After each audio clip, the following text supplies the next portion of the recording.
कहते हैं भरत जी आगे चले, एक सिंधु सौबीर देश का राजा, उसका नाम था राजा रहुगण, ज्ञान लेने जा रहा था। किससे? कपिल भगवान से। लेकिन समस्या क्या है, ज्ञान लेने कैसे जा रहा है? पालकी में बैठकर। पालकी में बैठकर ज्ञान लेने जा रहा है। ज्ञान लेने जाओ तो अभिमान घर पे छोड़ के जाओ। अभिमान लेके ज्ञान लेने जाओगे तो फिर कुछ ज्ञान नहीं मिलेगा। अब रहुगण राजा है, ज्ञान लेने जा रहा है कपिल भगवान से मिलने के लिए, लेकिन पालकी में बैठकर और अभिमान से जा रहा है। रास्ते में उसका एक कहार, पालकी उठाने वाला, वो बीमार पड़ गया। तो उसने कहा कि अब क्या करें? तो अन्य पालकी उठा लो ने कहा कि महाराज जब आप ही कुछ बताइए। तो बोले किसी को भी पकड़ लाओ, हमारा ही राज्य है, उसको हम खूब धन दे देंगे, वो हमें छोड़ देगा। तो उन पालकी उठाने वालों को और तो कोई मिला नहीं, भरत जी ही मिल गए। और भरत जी तो हमारे सीधे हैं ही, शरीर से तंदुरुस्त भी खूब हैं। तो पालकी उठाने वालों ने कहा ये पालकी पे लगेगा तो हम पे भी जरा बोझ कम पड़ेगा। तो भरत जी से कहा चलो हमारे साथ। चलो, वो तो कहते ही नहीं कि क्यों, क्या, कैसे। चलो पालकी के पास पहुंचे, बोले चलो पालकी उठाओ। भरत जी बोले ठीक है, पालकी में लग गए। अब भरत जी पालकी में लगे, इतने बड़े ब्रह्म ज्ञानी, और रघुगण की पालकी उठाकर चल रहे हैं। और जब चल रहे हैं तो चलते चलते चलते चलते अचानक मार्ग में एक चींटी आई। तो भरत जी ने सोचा इस पर पैर पड़ेगा, बेचारी मर जाएगी, क्या करूं? तो उसको बचाने के लिए भरत जी उछले। अब ये तो भूल गए कि कंधे पर पालकी है। तो भरत जी उछले तो पालकी उछली, और पालकी उछली तो रघुगण का सिर जोर से लगा पालकी में। बड़ा क्रोध आया उसको। पालकी से डांटते हुए उसने कहा रे कैसे चल रहे हो, चलना नहीं आता? सेवकों ने कहा महाराज नया नया है, सीख जाएगा, चलो। कुछ आगे चले, कुछ दूर और चले। कुछ दूर चलने के बाद फिर कोई जीव आया, भरत जी फिर उछले, फिर रघुगण का सिर लगा। अब तो उसे इतना क्रोध आया कि पालकी के अंदर से ही रघुगण बोला रे मूर्ख, जानता नहीं मैं कौन हूं? सिंधु सौवीर देश का राजा हूं, मेरा नाम रघुगण है। तू मुझे लगता है जानता नहीं, मैं तुझे दंड दूंगा, तेरी चिकित्सा करवाऊंगा। और फिर पालकी से झांक कर देखा उसने, तो भरत जी खूब तंदुरुस्त तो है ही। तो भरत जी को देखकर बोला अरे देखो तो बेचारा कितना कमजोर है, देखो इससे पालकी नहीं उठती। व्यंग किया और डांटते हुए भरत जी को कहा लगता है तू मुझे जानता नहीं, राजा हूं मैं, दंड दूंगा तुझे। वैसे तो भरत जी कुछ बोलते नहीं, लेकिन आज बोले। संत जब जब बोलते हैं तो तुम्हारे कल्याण की ही बात बोलते हैं। आज भरत जी बोले हैं, और क्या बोले हैं? भरत जी रघुगण से कहते हैं अरे राजन, तुम कहते हो तुम्हें दंड दूंगा, तो तुम दंड किसको दोगे? मुझे दोगे कि शरीर को दोगे? अगर तुम शरीर को दंड देने की बात करते हो तो शरीर और मैं तो अलग अलग है, भिन्न है। और अगर तुम मुझे दंड देने की बात करते हो तो नैनम छिन्दन्ति शस्त्राणि नैनम दहति पावक न चैनम क्लेदयन्त्यापो न शोषयति मारुत। जीवात्मा को तो कोई कष्ट दे नहीं सकता, आत्मा को न कोई जला सकता है न कोई मार सकता है।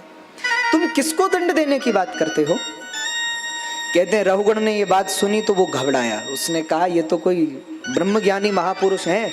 तो पालकी से उतरा और जैसे ही उसने भरत जी को देखा तो चरण पकड़ लिए, यज्ञोपवीत देखा भरत जी का, हाथ जोड़कर कहा महाराज आप लगते तो कोई ब्रह्मज्ञानी है, कोई ब्राह्मण है, कोई सिद्ध संत है, पर आप पागल की तरह ऐसे विचरण क्यों कर रहे हैं? आप कौन हैं?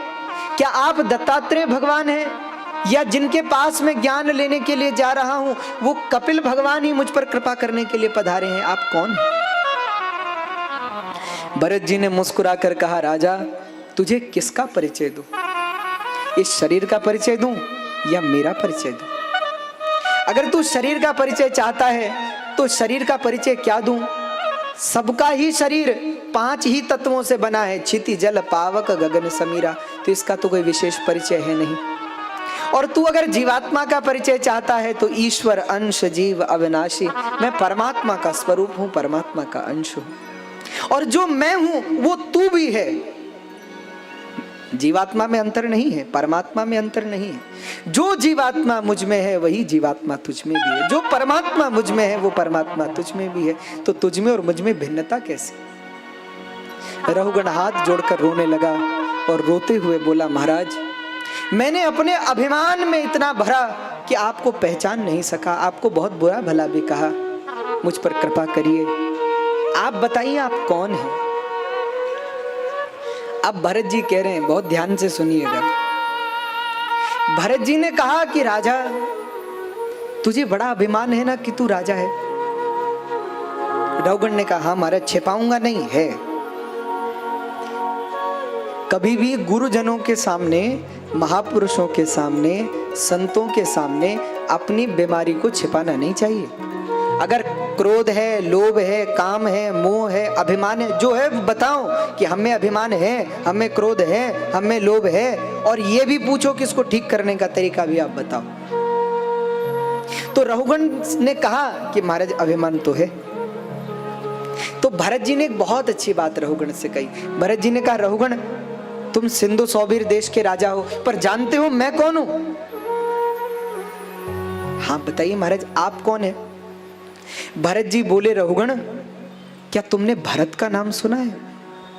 महाराज भरत, राजर्षि भरत? रहुगण ने कहा, हाँ महाराज सुना है, आज से कई वर्षों पूर्व राजर्षि भरत का जन्म हुआ था, और वो पूरी धरती के चक्रवर्ती सम्राट थे, पूरी धरती के राजा थे। भरत जी ने हाथ जोड़कर कहा, बोले रहुगण वो कोई और नहीं, मैं ही था।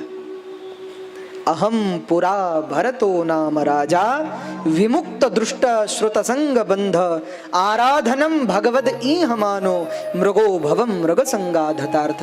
मैं ही पूर्व जन्म में राजर्षि भरत था, पूरी धरती का स्वामी था, चक्रवर्ती था, लेकिन मृग में आसक्ति हो गई और अगले जन्म में मृग बनना पड़ा।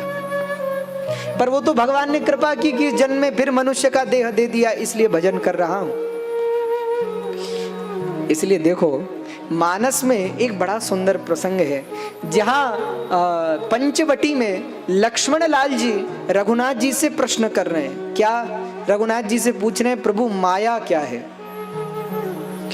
अच्छा, बहुत अच्छा हुआ जो लक्ष्मण जी ने राम जी से पूछा। शायद भगवान कृष्ण से पूछा होता तो वो तो दिखा देते कि माया क्या है, लेकिन राम जी हमारे सीधे हैं। राम जी से लक्ष्मण जी ने पूछा कि प्रभु बताइए ना माया क्या है? तो भगवान ने मुस्कुरा कर कहा, लक्ष्मण मैं और मोर तोर तय माया, ये मेरा है, ये तेरा है, वही माया है। तो बोले महाराज लोग ये माया में क्यों फंसे हैं? लक्ष्मण जी ने पूछा। तो रघुनाथ जी एक बहुत अच्छी बात कहते हैं। राम जी कह रहे हैं, मोह निशा सब सोवनियारा, देख ही स्वप्न अनेक प्रकारा। मोह रूपी रात्रि में सब सोए हैं और सब सपना देख रहे हैं।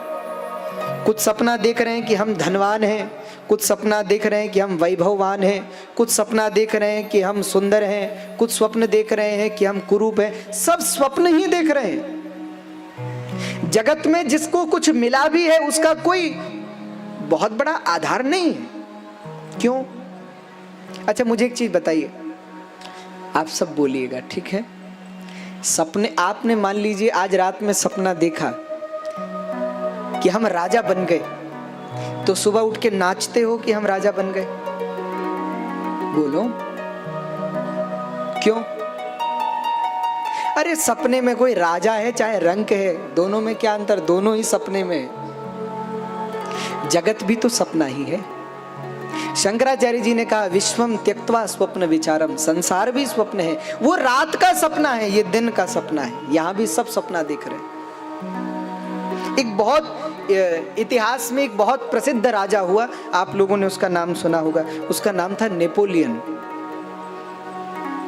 नेपोलियन ने पूरे दुनिया को जीता, बहुत बड़े बड़े साम्राज्यों को जीता, बहुत बड़ा साम्राज्य स्थापित किया। लेकिन एक समय ऐसा आया जब नेपोलियन को कुछ राजाओं ने मिलकर हराया, और हराने के बाद समुद्र के बीच में एक द्वीप था, वहां एक जेल थी, उसमें नेपोलियन को बंद कर दिया। अब ध्यान दीजिएगा, तो उस जेल का नियम था कि शाम को थोड़ी देर के लिए कैदियों को छोड़ दिया जाता था कि आप थोड़ा घूम लो, टहल लो। तो अंदर ही छोटी सी एक नदी थी, उस पर एक पुल था। तो नेपोलियन और उनके मंत्री टहल रहे थे वहीं और पुल पार कर रहे थे। तो तभी सामने से एक महिला सिर पर गोबर का टोकरा भर करके आ रही थी। अच्छा, पुल इतना छोटा था कि 2 लोग एक बार में नहीं जा सकते, तो इसलिए मंत्री ने देखा कि ये स्त्री उधर से आ रही है, तो तुरंत उस स्त्री को डांटते हुए आवाज लगाई। अरे बोले, दिखाई नहीं देता कौन आ रहे हैं? नेपोलियन आ रहे हैं, जिनके लिए बड़े बड़े राजा महाराजा अपने मुकुट उतार कर उनके चरणों में रख देते थे, वो नेपोलियन आ रहे हैं और तुम्हें दिखाई नहीं देता, हट जाओ सामने से। लेकिन कहते हैं नेपोलियन ने अपने मंत्री का हाथ पकड़ा और कहा कि देखो भैया, वो एक अलग सपना था। तब हमारे लिए बड़े बड़े राजा महाराजा रास्ता छोड़ देते थे, और ये अलग सपना है। तो इस सपने में तो अब गोबर उठाने वाली महिला के लिए हमें रास्ता छोड़ना चाहिए। वो अलग स्वप्न है, ये अलग स्वप्न है। जगत स्वप्न से बढ़कर कुछ नहीं है भैया। आप खुद संसार में देख लो, दिन ऐसे बीतते हैं जैसे स्वप्न बीतता है। आज हमारी कथा को 4 दिन हो गए, आज चौथा दिन है कथा का, 4 दिन पूरे हो जाएंगे। आप सब लोगों को पता चला कि ये 4 दिन कैसे बीते? अरे 4 दिन छोड़ो, हमारे जीवन के 30 साल, 40 साल, 50 साल, 60 साल बीत गए, क्या किसी को खबर चली कि कैसे बीते? आज जब आप अपने जीवन में पीछे मुड़कर देखते हो तो लगता है हमने अपने जीवन के 40 साल, 50 साल, 60 साल, 70 साल, 80 साल बिता दिए, पर ऐसे बीत गए मानो एक क्षण बीता। तो भरत जी ने कहा रघुगण से, राजन, ज्ञान पाना है तो सहज होना पड़ेगा। सहजता और पात्रता के पात्र में ही फिर ज्ञान टिकता है। तुम श्रद्धा लेकर आओगे, समर्पण लेकर के आओगे, विनम्रता लेकर आओगे, विश्वास लेकर आओगे, तब तुम्हें वास्तविक ज्ञान की प्राप्ति होगी, अन्यथा ज्ञान मिलेगा नहीं। भरत जी ने ऐसा उपदेश दिया है रघुगण को कि रघुगण का मंगल हुआ, रघुगण का कल्याण हुआ है। संत जिसके जीवन में आते हैं भैया, उसके जीवन का कल्याण कर ही देते। तुम पक्के भरोसे से संतों के आश्रय में चले जाओ, उन पर भरोसा कर लो। और अच्छा एक बात बताओ, दुनिया पे भी तो आज तक भरोसा किया है? कुछ हुआ? जिस पर विश्वास किया उसी ने विश्वास तोड़ा। तो एक बार संतों पर, महापुरुषों पर, भगवान पर विश्वास करके देखो। मैं निश्चय से कहता हूं, सबने भले ही भरोसा तोड़ा हो, भगवान तुम्हारा विश्वास कभी नहीं तोड़ेंगे, संत तुम्हारा विश्वास नहीं तोड़ेंगे। और भगवान से मांगना ही है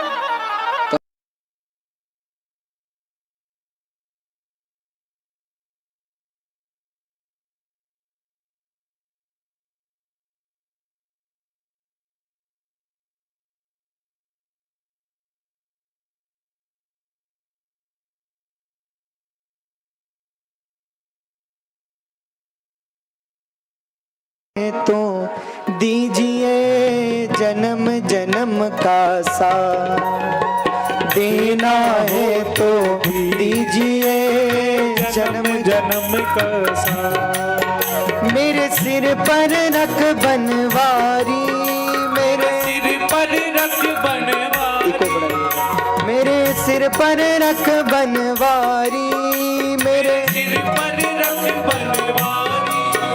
अपने ये दोनों हाथ, देना है तो दीजिए जन्म जन्म का साथ, देना है तो दीजिए जन्म जन्म का।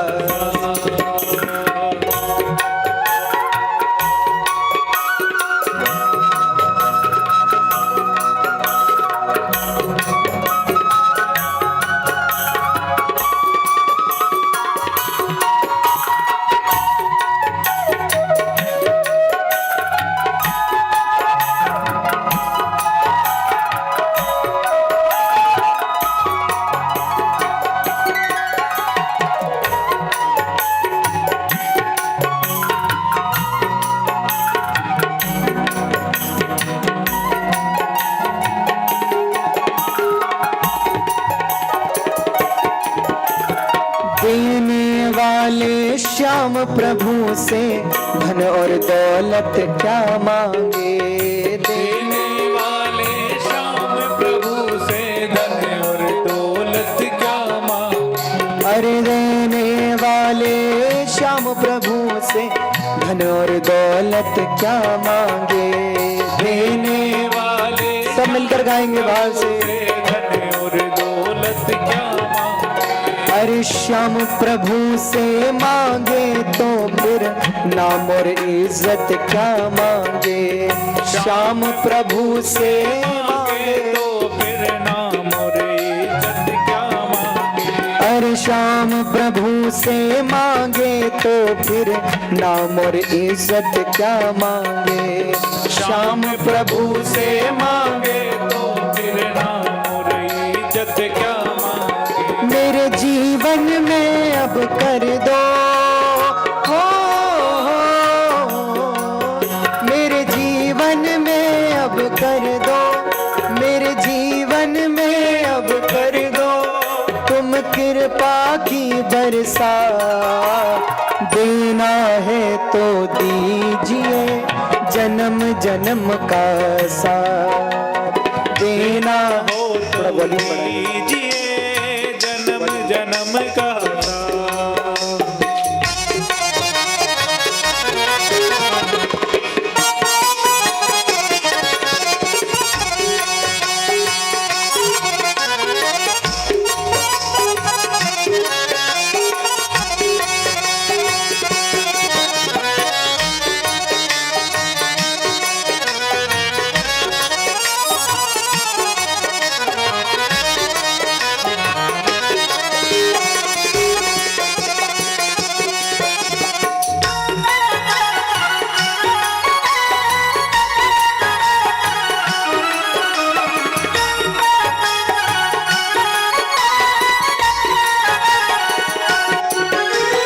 श्याम तेरे चरणों की धूली धन दौलत से महंगी है। श्याम तेरे चरणों की डोली धन दौलत से भरती है।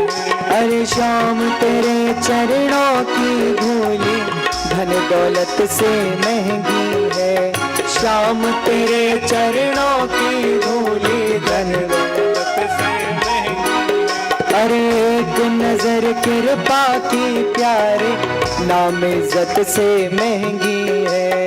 एक नजर कृपा की प्यारे इज्जत से महंगी। अरे एक नजर कृपा की प्यारे नाम इज्जत से महंगी है।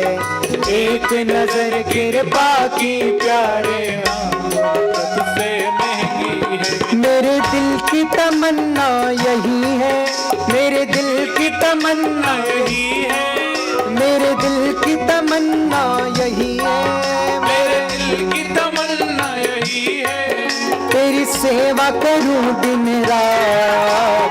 देना है तो दीजिए जन्म जन्म का साथ। देना है तो दीजिए जन्म जन्म का साथ। मेरे सिर पर रख बनवारी, मेरे सिर पर रख बनवारी, ओ मेरे सिर पर रख गिरधारी, मेरे सिर पर रख गिरधारी। अपने ये दोनों हाथ। देना है तो दीजिए जन्म जन्म का साथ। देना है तो दीजिए जन्म जन्म का साथ।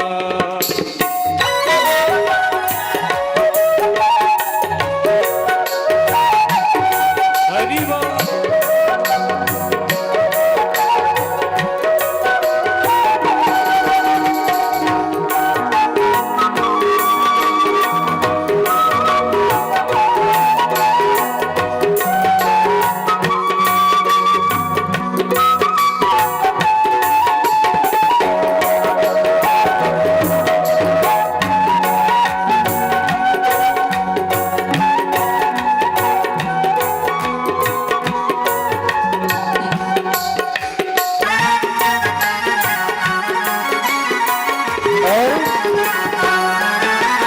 सुना है हमने शरणागत को अपने गले लगाते हो। सुना है हमने शरणागत को अपने गले लगाते अरे सुना है हमने शरणागत को अपने गले लगाते हो। सुना है हमने शरणागत को अपने गले लगाते और ऐसा भी क्या मांगा हमने देने से घबराते हो। ऐसा भी क्या हमने देने से घबराते अरे ऐसा भी क्या मांगा हमने देने से घबराते हो। ऐसा भी क्या मांगा देने से घबराते मैं साथ रहूं जन्मों तक। मैं साथी रहूं जन्मों तक ओ मैं साथ रहूं जन्मों तक। मैं साथी रहूं जन्मों तक रख लेना इतनी बात देना है तो दीजिए जन्म जन्म का साथ। देना है तो दीजिए जन्म जन्म का साथ अरे देना है तो दीजिए जन्म जन्म का साथ। देना हो तो दीजिए जन्म जन्म का साथ ओ मेरे सिर पर रख गिरधारी मेरे पर रख गिरधारी ओ मेरे सिर पर रख बनवारी मेरे सिर पर रख बनवारी अपने ये दोनों हाथ देना है तो दीजिए जन्म जन्म का साथ। देना है तो दीजिए जन्म जन्म का साथ अरे देना है तो दीजिए जन्म जन्म का साथ। देना हो तो दीजिए जन्म जन्म का साथ अरे अब तो कृपा कर दीजिए श्री गोवर्धन नाथ। अब तो कृपा कर दीजिए श्री गोवर्धन अरे अब तो कृपा कर दीजिए श्री गोवर्धन नाथ। अब तो कृपा कर दीजिए श्री गोवर्धन देना है तो दीजिए जन्म जन्म का साथ। देना है तो दीजिए जन्म जन्म का साथ अरे देना है तो दीजिए जन्म जन्म का साथ। देना हो तो दीजिए जन्म जन्म जन्म का साथ। बोले बाल कृष्ण लाल की जय जय श्री राधे तो क्या चाहिए देना है तो दीजिए जन्म जन्म का साथ। देना हो तो दीजिए जन्म जन्म का साथ और मेरे सिर पर रख बनवारी मेरे मेरे सिर पर रख बनवारी मेरे सिर पर रख गिरधारी मेरे सिर पर रख गिरधारी क्या अपने ये दोनों हाथ देना है तो दीजिए जन्म जन्म का साथ। देना हो तो दीजिए जन्म जन्म का साथ भैया सब साथ छोड़ देंगे भगवान साथ नहीं छोड़ेंगे। संसार का एक स्वभाव है जिससे काम पड़ता है लोग उसका हाथ पकड़ लेते हैं, जिससे काम निकल जाता है उसका हाथ छोड़ देते हैं। लेकिन हमारे ठाकुर जी कैसे हैं, सबका हाथ पकड़ते नहीं और जिसका हाथ एक बार पकड़ लेते हैं भैया उसके बाद वो छुड़ाना भी चाहे ना तो भी नहीं छोड़ते। तो भरत जी ने रघुगण को समझाया कि राजा संसार का सुख समृद्धि ऐश्वर्य वैभव पद प्रतिष्ठा तो आएगी जाएगी चलता ही रहेगा, ये सब छोड़ो और भगवान के चरणों में अपने मन को लगाओ। वास्तविक संपत्ति यदि कुछ है तो भगवान का नाम ही है, भगवान के चरण ही है। तो रहुगुण का कल्याण हुआ। यहाँ भागवत के पंचम स्कंद में खगोल